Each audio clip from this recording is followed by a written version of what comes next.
lot. So that's why we're going to cover both of those in one day. Then we'll have our test over this material on Wednesday. Remember, this is the only test that you can actually use handwritten notes on. So anything handwritten you can use on the test on Wednesday. Then Thursday and Friday, we'll talk about the final and start preparing for that. Questions? Your grades are graded. I just need to upload them to the grade book, so I'll do that later today. All right, so your ear is responsible for not just hearing, but also equilibrium. Equilibrium is your balance. Equilibrium receptors of the inner ear are called the vestibular apparatus. The vestibular apparatus has two functions, static and dynamic equilibrium. So static and dynamic equilibrium are going to help with your balance and help with your kind of awareness in space. And it's kind of like you know where your body is and you know how to balance your body. You're aware of your surroundings. All of that kind of is initially received by the inner ear.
Parts of the inner ear. We've got the semicircular canals, the ampulla, which is kind of like the connecting place, the vestibule, and also, of course, we already talked about the cochlea, which is the curly part. Then you have the nerve that's coming off of that. So the macula are receptors in the vestibule, and they report on the position of the head. So a lot of this is related to the position of the head. So that's why like when dancers are dancing and turning circles, they spot a place and then they turn their head last because it makes them less dizzy.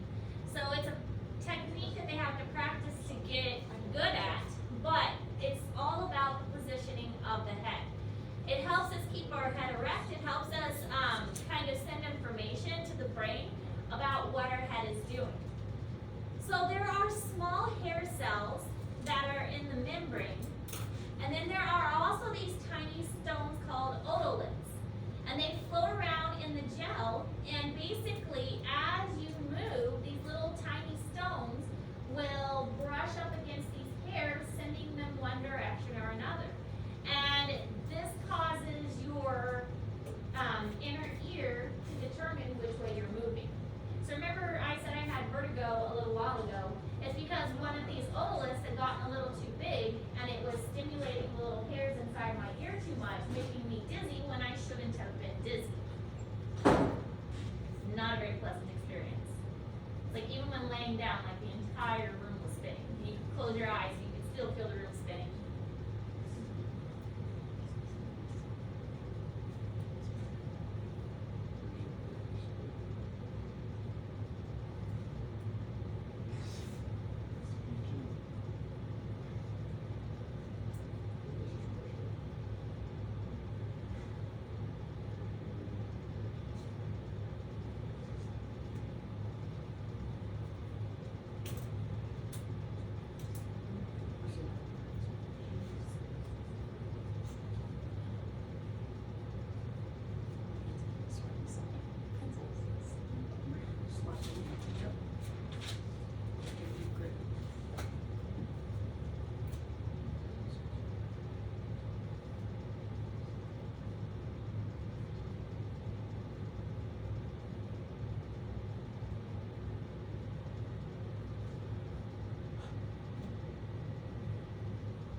lot of nerves associated with those hairs that are going to detect the way that the head is bent. So if you lean your head forward, it causes the hairs to bend forward, and it causes those little otoliths to kind of move forward too. So all of that is bending forward, and that's how your head is able to determine the direction of movement. So there's also something called the crista angularis, and this responds to angular or rotational movement of the head. And this is located in the ampulla of each semicircular canal. So going back to those semicircular canals, if the head moves, the hair cells are stimulated. So again, it's the ampulla is more of when you have rotational movement. The vestibule is more for just like up and down movement. But it all comes back to that fluid and those little stones and the hairs being triggered to move certain directions.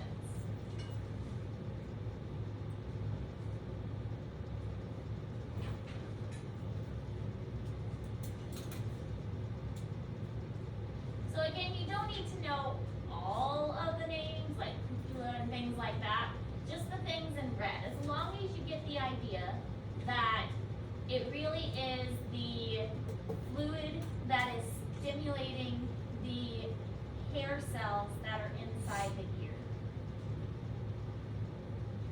And even the fluid is more like a gel than that.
Okay, so here's what it looks like kind of inside that ampulla, and then we've got the gel-like material and that endolymph that is inside that's going to stimulate it. And so you can see here are the little hairs, and as the head rotates, the gel stimulates the hairs to move in different directions, and that's going to send that impulse to the brain by the nerve.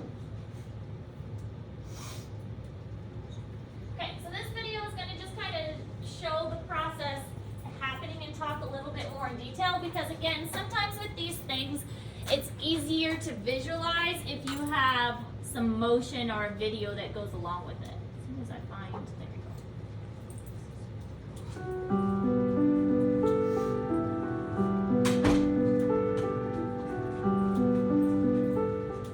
Deep within each ear, there is a balance system called a labyrinth composed of 3 semicircular canals. These semicircular canals are also connected to the cochlea, which is the organ that allows for hearing. Each semicircular canal is responsible for sensing a particular head direction. Each semicircular canal is filled with fluid, and when displacement of this fluid occurs within the canal, nerve signals are sent to the brain informing which direction the head just turned. The posterior semicircular canal shown here detects when the head tilts down towards the shoulder. The superior semicircular canal detects when the head nods up and down in a yes motion. The music is a little much, but the information is good. The lateral semicircular canal detects when the head shakes side to side in a no motion.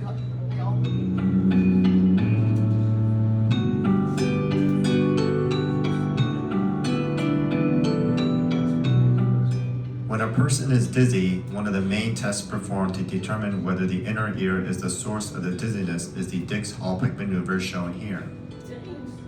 The head is turned 45 degrees and the body laid back such that the head is extended about 20 to 30 degrees. If the right inner ear is causing a person's dizziness, eye twitching called nystagmus will occur, a condition called BPPV. That's not great. Depending on how the eye twitches, specific body maneuvers can be performed to potentially cure a patient of their dizziness. So when I had vertigo, that's what I had to do. I had to flop myself backwards like that to figure out which ear it was, and then you have to like turn your head certain ways, because the whole point is to get that stone that's in the semicircular canal, to get it out of the semicircular canal. So you move your head a certain way, and then it makes the stone filter through like with gravity. And you move it another way, and it makes it filter through. So it was really kind of a weird technique, but it worked, because after doing it a couple times, the vertigo was gone. Did it hurt? No, but it was really annoying because it made you dizzy. Like you have to make yourself dizzy in order to make it go away. So, yeah. Yeah, it was not pleasant. But it worked. I mean, after I did it a couple times, the dizziness got better. Alright, so then the path, so as far as hearing is concerned, because hearing is separate from the balance. So you've got the balance, which was what the semicircular canals mostly did, and now we're going to talk about hearing. Hearing is mostly going to be through the cochlea, and we've already talked about how the vibrations of the sound travel from that external ear through the middle ear, and they hit that tympanic membrane, and that tympanic membrane is going to vibrate with those movements of the sound.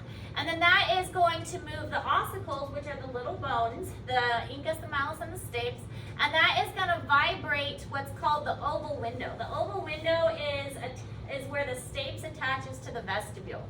So these vibrations are also going to trigger hair cells, and the hair cell of the tectorial membrane are bent when they sense that vibration. This causes an action potential to start in the cochlear nerve. So remember, the cochlea is the curly snail-like looking one, and this travels to the temporal lobe. So your sense of hearing is the temporal lobe, which is kind of by the ear. Remember, the vision was interpreted by what part of the brain? Vision? Yeah, with vision, where did the nerve signal go? It was all the way to the back. Good guess. Good guess. Yes, the occipital lobe. So with vision, it had to travel all the way to the back of the brain. But with temporal, it doesn't have to go as far. It's just going to the sides of the brain on either side, and then that's where the signal is going to get interpreted.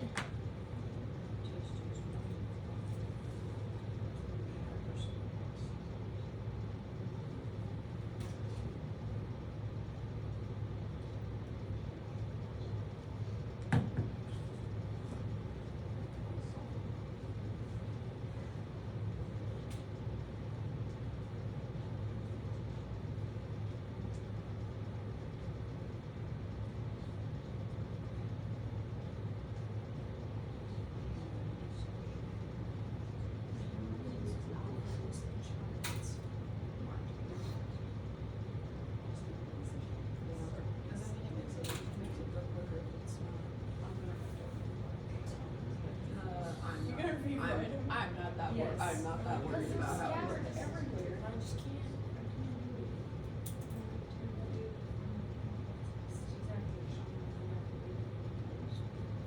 You write the whole thing, or you just write the heading? I can write fast, You write but it fast? just doesn't look that good. I just write fast. I'll put a little bit of stuff out there if it needs to make We some. don't have to.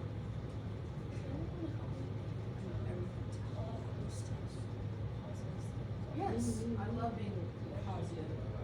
Yeah. Well, That's like 2/3. that's a good amount.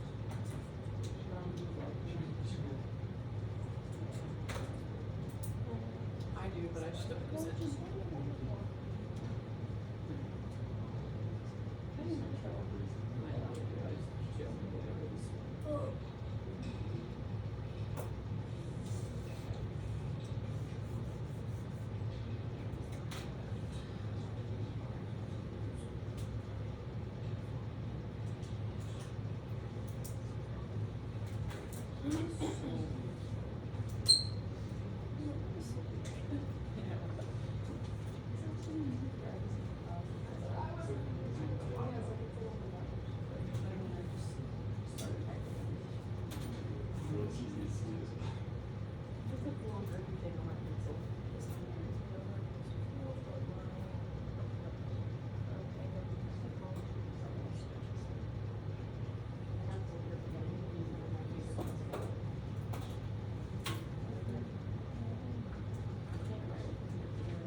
She worked at. Alright, so high pitched sounds disturb the short, stiff fibers.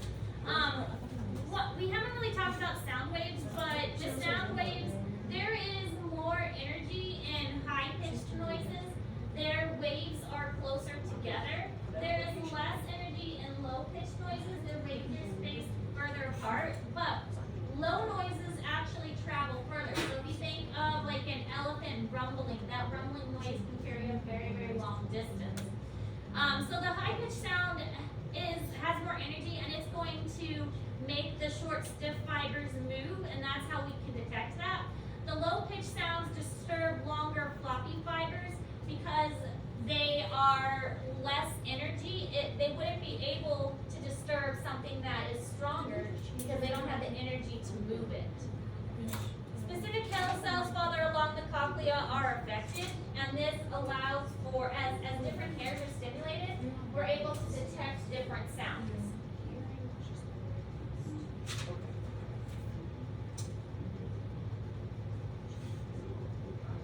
So receptor cells closer to the oval window are stimulated for the high pitch because, again, high pitched noise has more energy but doesn't travel as far, and low pitched noises are interpreted further back in the cochlea because those low pitched sound waves travel further.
Alright, so this kind of shows how it works. Different parts of the ear get stimulated at different times. So we have our external ear, and then if the vibrations move to the middle ear and then to the internal ear.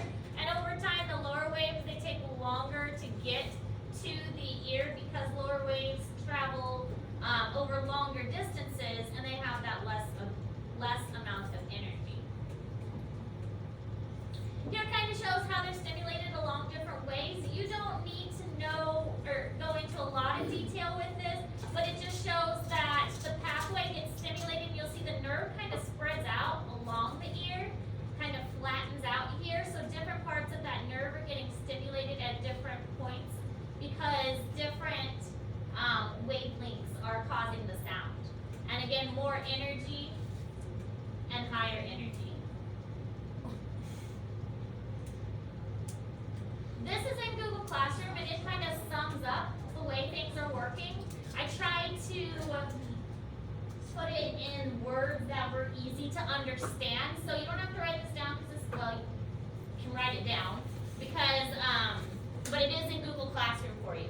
So sound waves are caught by the external ear and directed into the middle ear. They reach the tympanic membrane, which causes it to vibrate. The vibration is carried by the ear bones, which amplify it, then take it to the cochlea. Inside the cochlea are small hairs that are displaced by the vibration. The signal is passed to the brain by the cochlear nerve to be interpreted.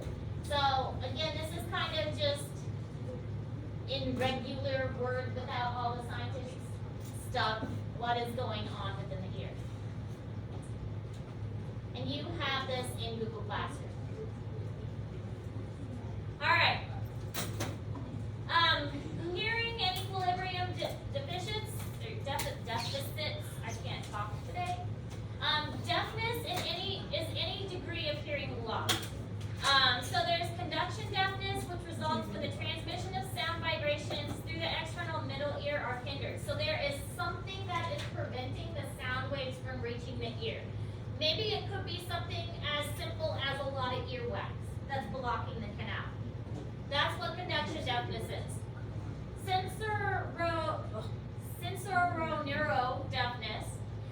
results from damage to the nervous system involved with hearing. So something about maybe the nerve is damaged, or maybe the part of the brain that interprets sound gets damaged. Okay, I don't even know how to pronounce that. Meniere's syndrome affects the inner ear and causes progressive deafness, and perhaps vertigo. And then vertigo is the sensation of the room spinning. So these are just different conditions that can happen, because remember, every time we learn about a system or part of the body, we will also learn some of the common conditions that you could experience in the medical field.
Oh, is that Meniere's? Maybe that's how it is. But yes.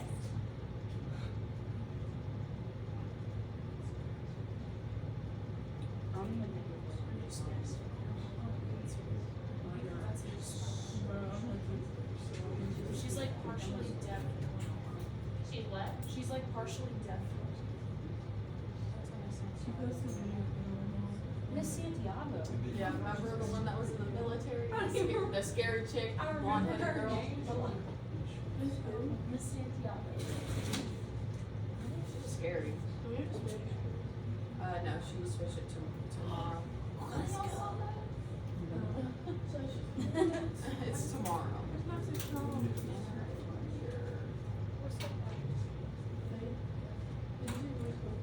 No, we're fake. You Oh, okay, just sorry. said fake. Faith's at the Uh, once I flew out the window. Alright, so this will I'm not done. the video we're going to watch in a moment will help us understand more about the process of the hearing. Just like the other one showed us balance, this video will talk more about how we actually hear and interpret sound.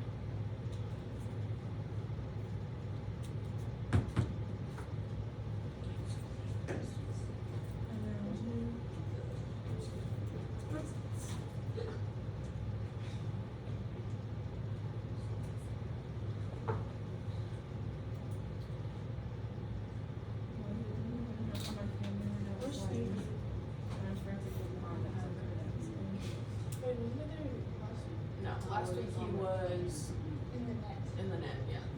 On Friday he was in the net.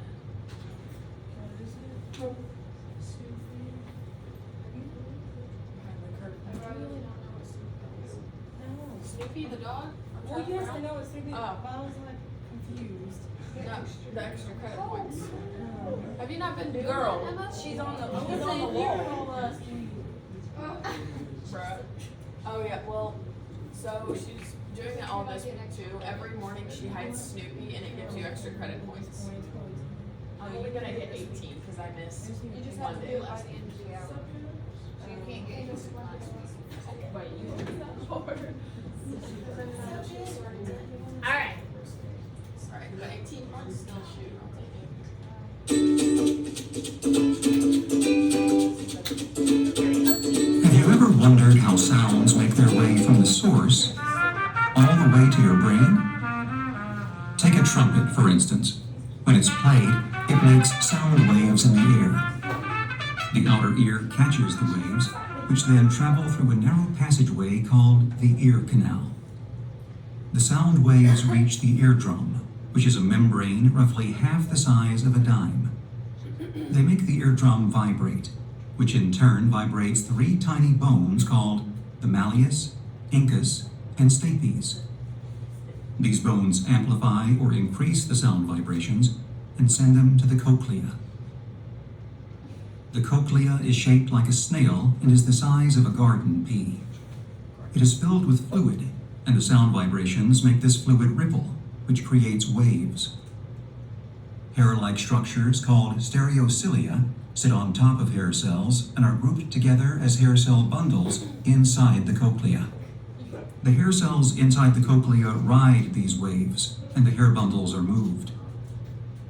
The hair bundle on top of the hair cell turns these movements into electrical signals. As the hair bundles are moved, ions rush into the top of the hair cells, causing the release of chemicals at the bottom of the hair cells. The chemicals bind to the auditory nerve cells and create an electrical signal, which travels along the auditory nerve to the brain. Different hair cells respond to different frequencies of sound.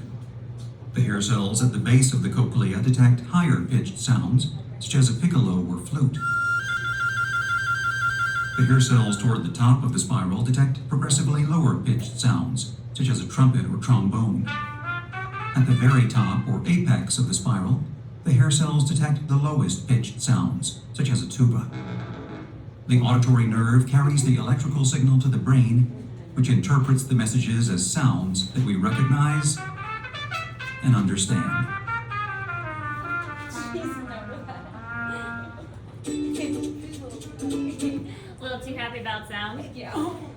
Alright, so the newborn infant can hear sounds, but initial responses are reflexes. So babies can start hearing inside the womb, and they do recognize voices. So if a person is pregnant and they're talking constantly, they do start to recognize that sound. But the responses that they have to that sound once they are born are reflexes. They don't really have a lot of control over their body movements. By the toddler stage, the child is listening critically. You can start telling the child, okay, bring me that toy. Okay, go to that room or something like that, or eat your food, and they will understand what you're saying. And so those words are starting to make sense to them. As you get older, there are more ear problems that develop. Presbycusis is a type of sensory neurodeafness that may result from otosclerosis. Otosclerosis is air ossicles fusing. So these are the ossicles in the ear that we mentioned before, and they start to fuse, and so it makes it so that they are not moving the hairs as frequently. Congenital ear problems usually result from missing the outer ear, and closed or missing external acoustic meatus, which is the ear canal. So if a child is born with hearing problems, sometimes it's because they don't have the openings for the ear. A lot of times they can have surgery to fix that, and you might have heard people who are deaf having what are called cochlear implants. Well, remember, the cochlea is the snail-like part. So those implants are basically taking those sound waves and interpreting it and sending it to the brain. So as technology increases, we are becoming much better at figuring out what is wrong with the ear and how we can actually take measures to correct that.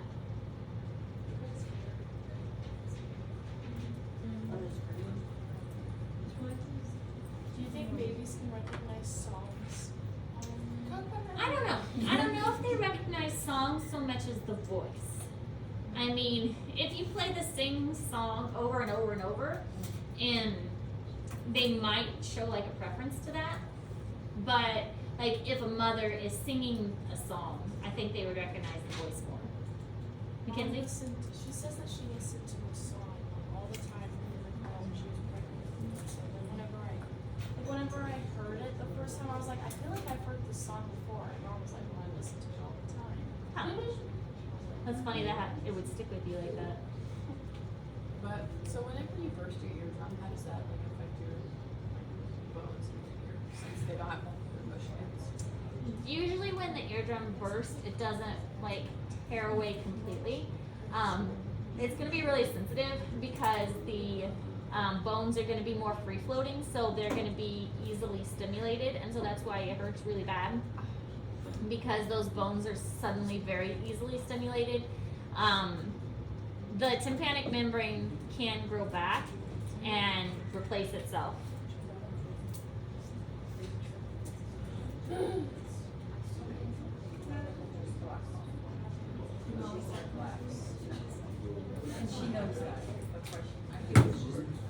So is it like an ear infection that causes it to eventually burst? Usually, sometimes like an injury, if people injure their head, they could burst it. Extreme pressure, like diving or something like that, extreme ear pressure can burst it as well. But most of the time it's an ear What's like infection. swimmer's ear? Swimmer ear is where water continuously gets caught in there, and eventually it will cause bacteria to form as well.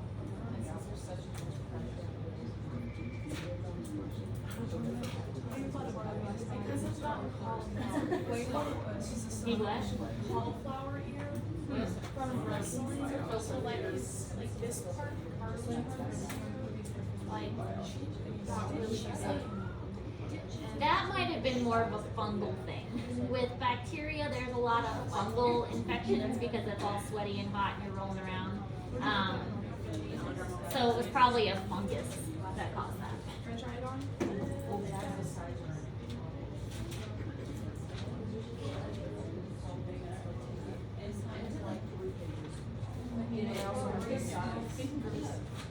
It only fits just